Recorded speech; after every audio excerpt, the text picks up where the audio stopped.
I just wanted to go ahead and do a quick vid. And this video is going to be more of a video from the heart. And so we're going to go into our innermost part of who we are. And so this video is going to kind of like drive some questions home today. And so it's not about the knowledge, how much information you know, or how much information you can cross-reference. But I do want to say, I think we're going to have to start linking the information that we have, because we know that the ancient text is probably the most accurate when it comes to the pure consciousness and intelligence that's what's coming from the ancients and from our ancestors, because they were the most connected to the cosmos. And so the things that they had received from the cosmos, even if it was oral and it was in hieroglyphs, all those things were pure knowledge. And as time progressed, that knowledge became very tainted. And so anything we're reading right now, if it should draw a question, excuse me, if it causes you to start questioning a lot, or you start to feel like the information is questionable, or if the information make you feel in a way that you can't partake in it, or if you can't grasp it, not really grasp the information, because sometimes it's a word for it. Sometimes when I read something, I try to force myself to eat it. That's the word I want to say. You ever, when you were young and you go into your grandparents' house and they cook food, and sometimes the food is not good and you have to eat it because you know how great grandparents are. They don't want you to throw the food away. They will make you sit there until you eat it. That's how it is when you read a book. I mean, if you are reading information and you are truly digesting it, when you read some things, it's hard to digest and you're trying to force yourself to eat it, then you need to start questioning yourself about that information and go within. Because back in the age of Pisces, we did that. I know I did. Something would be like not rubbing me well, and just because it seemed correct, I would force myself to eat it, and sometimes I could change the way it sound by moving a few words to make myself eat the information, even though I didn't agree with it 100%. And so we're in the age of Aquarius now. And so it's no longer we have to take in information because it's there.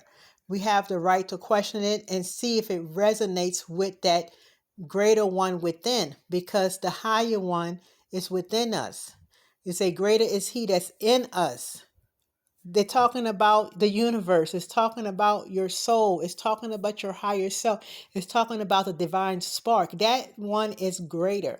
And so you have the right to question things.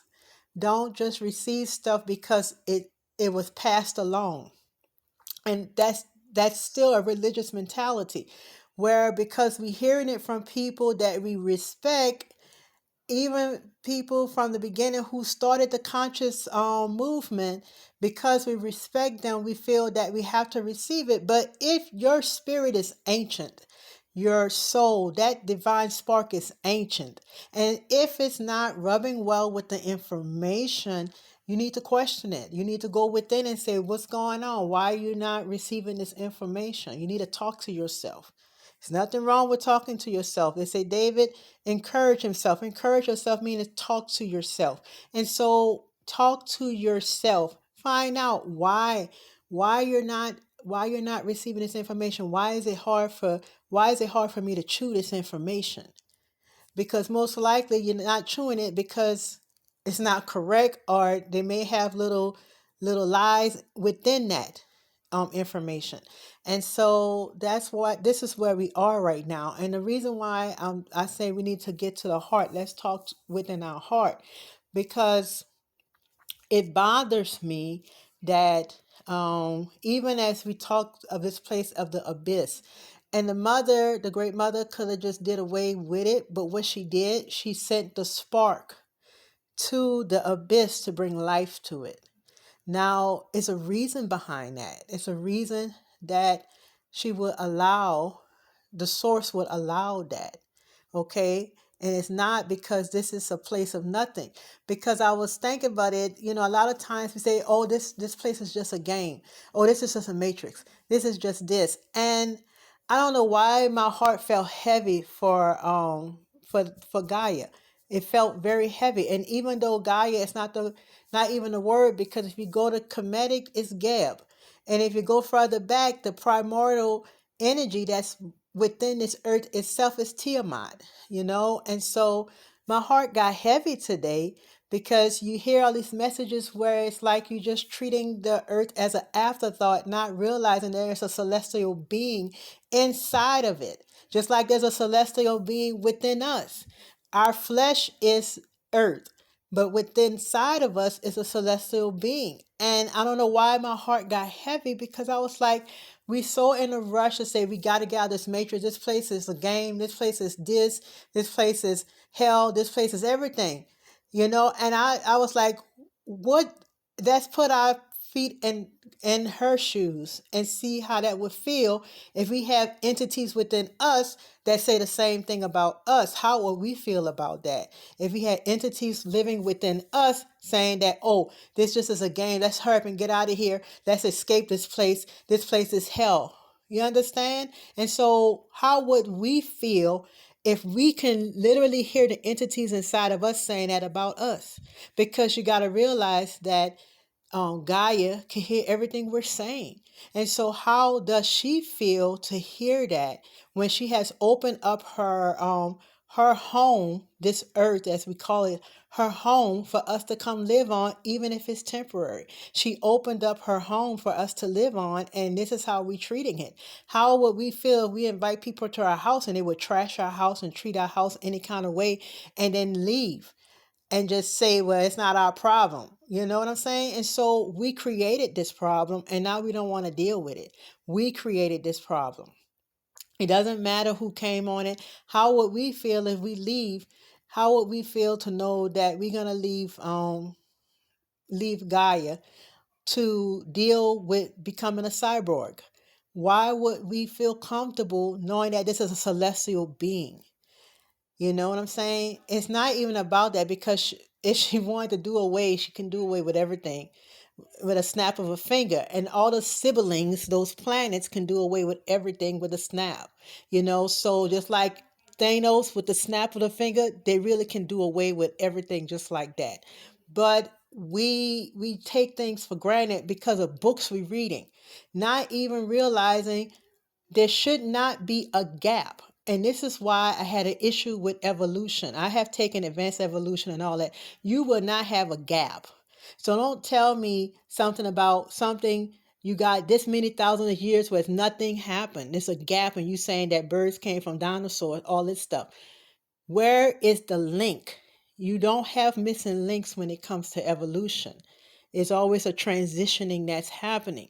Okay. And so that was what the issue I had with, even though I made my grade, I still had an issue with that, because I don't believe there's gaps in creation. There, you don't have gaps. And so there's always something that is there. But that's the same thing with reading these books.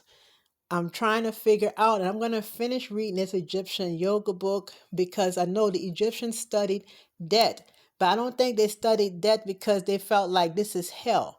I have not read nothing yet where they say this is hell. I read the Dogon book. They didn't say this is hell. They didn't say all that in the Dogon book. Yes, they understood that death was the way out, and they knew that reincarnation was real. And this is why they studied that, because they didn't want to keep reincarnating in the same spot, time looping over and over and over again. They wanted to move on and transition to the next phase of their eternal life, because we are eternal beings. And when we understand we are eternal beings, there's no such thing as death. If we understand that we are eternal beings, we're just going through phases of eternity. Okay, and so eternity is forever. We are something that never dies, but we go through these different phases and we live out different phases. And like I said, the spirit can show you, your higher self can show you why you came here, what you came here to do. You don't even need charts for that. I had a chart and I looked at my chart, but that chart don't tell you what you came here for. Okay, the chart tell you what your mission is. Okay, when I had my dream 20 years ago, I looked up on the earth, meaning I was in another star system. Okay, when you look up on something, that means you're not within that system.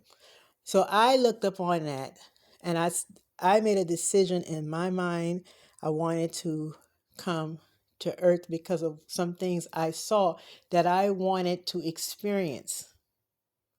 You see the difference? And that was shown to me while I was still in religion. And that's how intelligent we really are, because my higher self knew if I show her this, why she's already have knowledge and she already exposed to this information, she gonna think she's making it up with her own mind.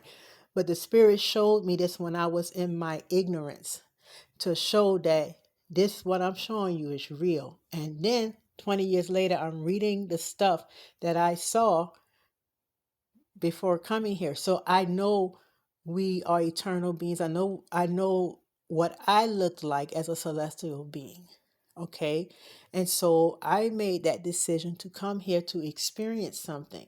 And so I still see the earth as a place where we come to experience things, to grow and to grow our consciousness. We come here to vacation sometime. We come here to take a break from wherever place we come from, to experience something different than where we come from. And then we can go back, or we can have different experiences. And then we keep reincarnating, we keep signing contracts. This is not like, oh, you got to reincarnate, because you still have to sign a contract. When you leave, your soul leave with those experiences and empty itself of those experiences. When they take on the forgetfulness again, re-sign a contract to come back in. If the soul is re-signing a contract, that means they're still making a choice. They're not being forced to come here. Okay, it's no amount of karma that could force you to come back. You're still going to sign a contract. You're still going to make decisions on what kind of energies you want on your vesture. And when you make that, then you come down here and then you carry out the task of what you signed your contract for. And that's what the natal chart is. The natal chart is a contract. And so I wanted to talk about that because I was like, dang, my heart is so heavy. My heart really feels heavy for Gaia. Even though that's what we call the spirit that operates in this realm here. That celestial being is Tiamat. And Tiamat, I experienced it one time. At first, I didn't even know who Tiamat was. Even though people talk about it, sometimes you can forget. And I was like, you know what? I want to work with this I would say great old one, Tiamat, with this ancient being Tiamat. And I don't know why one of my guys say, no, she will come in her own time. And later on, I just kept doing what I normally do. You know, what my normal rituals and different things like that. And I did have a dream. And that's when I remember people say she's a large dragon, because that's exactly what I saw. You know, it wasn't no, this dragon, this being took up the whole sky. All I can see, I was sitting on the mountain and it was clouds. And all I could see was the nick in the head. That's how large that being was. Okay. And so she gave me some information. I didn't talk, I just listened, you know, and to this day I'm using that information that was given to me. But that's the actual primordial force that operates in this earth realm, because Malakut is a kingdom. The earth is multidimensional. We're just in one dimension of the earth, and we think this is we think this is hell. We think this is jail. So if this is hell and this is jail, then what is the other dimensions of this multidimensional earth? You see, and so it's a lot of information that is out, We have to sometimes question it and put it against the ancient text, because some of this information, like I say, the ancient, Kemetic or the ancient Egyptians, they had their writing. Then you had the Coptic Egyptians came forth, and they took those same writings and they say this place is hell, we bound in flesh, and all these different things. Okay, but we still signed a contract to come here. You see, so did we sign a contract to come to hell? You see, that's the kind of questions we need to be questioning ourselves. Okay, um, so did if this is a game, if this is a matrix, did Gaia make that decision to be a matrix in the universe? Did Tiamat make that decision? We're gonna be a matrix. We're gonna be a game. You know, you saying a celestial being just decided. You know, if you the movie Eternals, you see these big old beings. This is celestial beings. This earth is big, so you just could imagine the size of the celestial being, the energy that is engulfed inside this earth. Okay, so we have the universe in us, and we are a mini version of the universe. You could just only imagine the being that's inside the earth, that energy that is causing this earth to function and for us to live on it. And so that did that being decide, well, I want to be a game, I want to be a matrix so people can come here and hate me. So that's a decision she made when she decided to become a planet, because we have to understand we are eternal beings, and some of us are going to graduate to become planets. We're not going to become angels and become gods. Some of us are going to actually become planets for other intellectual spirits to live on. Okay, and that's something I even read, that's some people gonna be promoted to be planets. They're gonna create planets and they're gonna become planets. So we are celestial beings. So some people are not going to become deities. Some people are not going to become angels. Some people are going to literally become planets. So celestial, other intelligible spirits can come live on it. How would you feel if you have all these spirits coming up on you now as a planet and deciding to make you a cyborg, deciding to do all these things to pollute you, doing all these things to destroy you, doing all these things to try to control you? How would you feel if that was done to you? Especially if we are becoming a planet.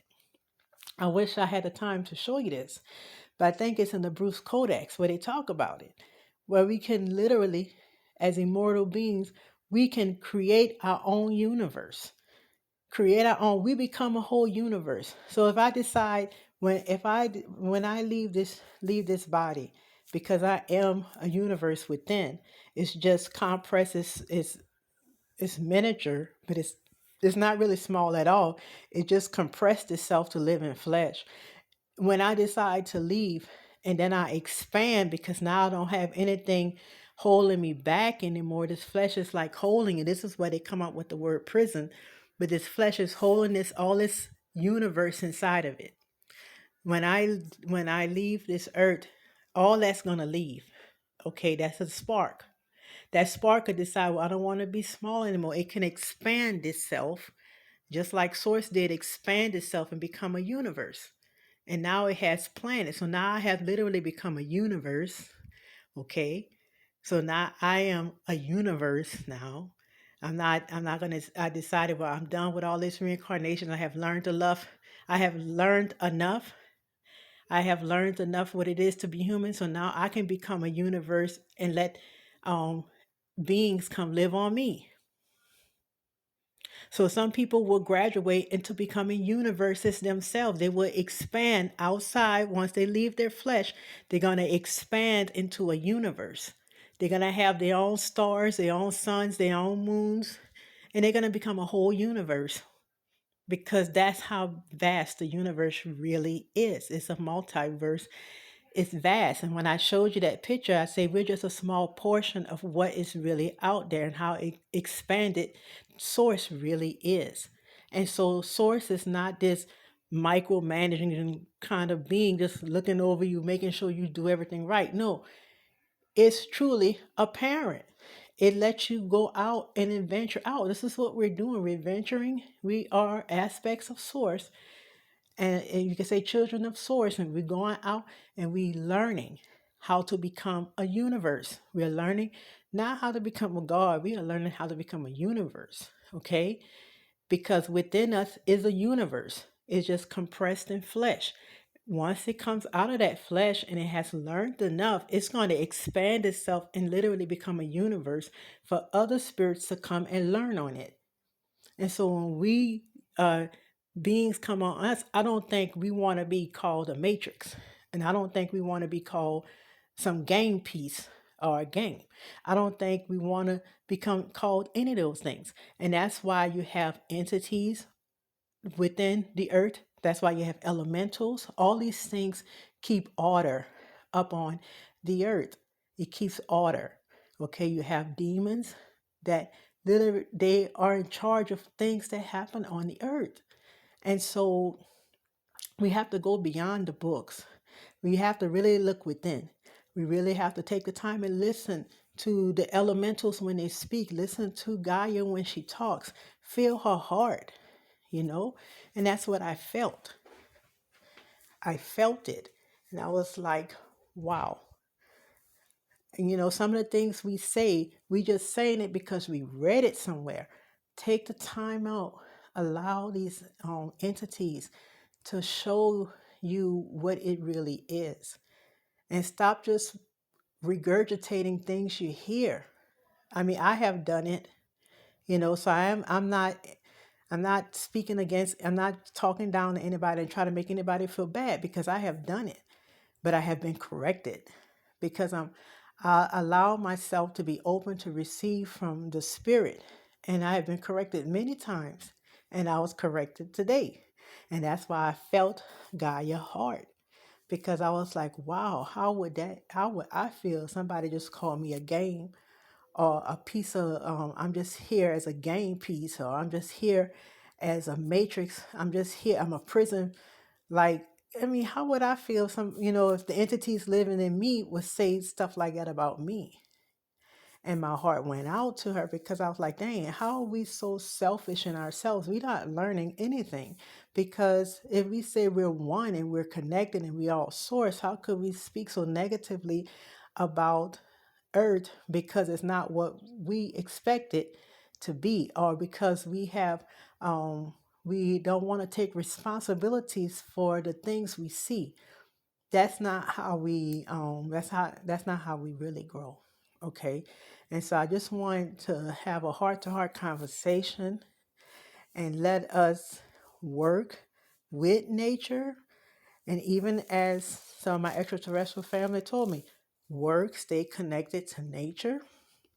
Because guess what? They are involved. Celestials are involved. This is the earth. Gaia is a part of the celestial family. And they see everything that's going on with her. And they intervening for her.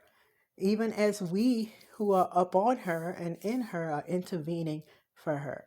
And so we have to continue to intervene for her, and let's all work together and be connected as we say we are.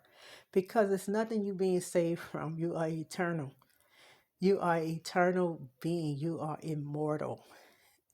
You're not being saved from anything.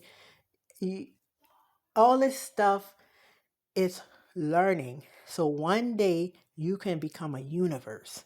So one day you can give birth to your own Gaia and have your own universe with your own earth for intelligent spirits to live on.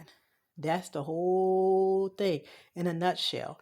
It's all in Gnostics. And like I said, read the book, but read it with discernment. All books read with discernment because we have got so caught up in the hologram, a holographic universe, a matrix, a game, and all this, and we missing the whole point that one day we're going to be a universe. And one day we're going to give birth to a earth within our universe for spirits and beings to come live on one day. And so that's the whole video. I want to go ahead and end this and just take some time and look at this picture. See the beauty in what we really are. There's a lot of negativity up on the earth because yes, we do have some beings on here who don't understand nothing. All they care about is power and dominion and don't understand that this earth is an actual being. They think it's some planet, some piece of land, that they can just do all kind of stuff to, not understanding this is an actual being that they're living on. And maybe they do, but they just don't care. But look at this picture and see the beauty of what really is and what we're really living in and living on.